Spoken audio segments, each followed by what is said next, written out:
After Clark Kent's plane suddenly crashed into the Caribbean Ocean, he managed to save the pilot and swim them both toward the nearest vessel, which turned out to be a massive luxury yacht.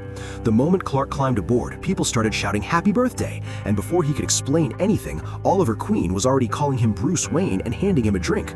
Clark quickly realized what was happening because this yacht was hosting Bruce Wayne's 21st birthday party, and since the billionaire hadn't attended one of these parties in nearly 9 years, no one actually remembered what Bruce Wayne looked like anymore. A woman named Barbara Minerva quietly pulled Clark aside and admitted that she knew he wasn't Bruce. Instead of exposing him, she told him to relax and enjoy being someone else for just one night. So Clark went along with it, partying with Gotham's elite while feeling completely out of place.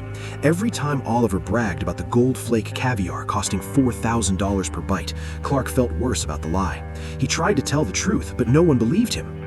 He kept drinking and dancing until the room began to spin. Feeling sick, Clark wandered to a dark, secluded part of the yacht, where he suddenly came face to face with a masked assassin.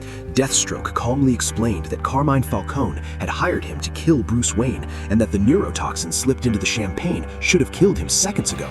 But Clark was completely fine, because the poison only made him feel drunk.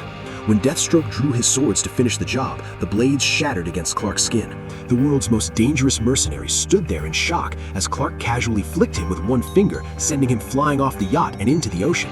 Then Clark stumbled back to Barbara, and the two fell asleep together on the deck under the stars. The next morning, Clark asked her to come back with him, but she refused, saying she had her own path to follow. Clark left the yacht, unaware that halfway across the world in the Himalayas, Ra's al Ghul was showing Bruce Wayne's security footage of the man who had unknowingly taken his identity. Months later, Batman finally tracked down the reporter who had impersonated him. He smashed through Clark's apartment window, demanding answers about how Clark knew Dick Grayson. When Batman tried to intimidate the farm boy from Kansas, he quickly realized his gadgets were useless against someone who could pin him to a wall with one hand. And as Clark tore the cowl from Batman's face, he finally understood whose identity he had accidentally stolen that night on the yacht.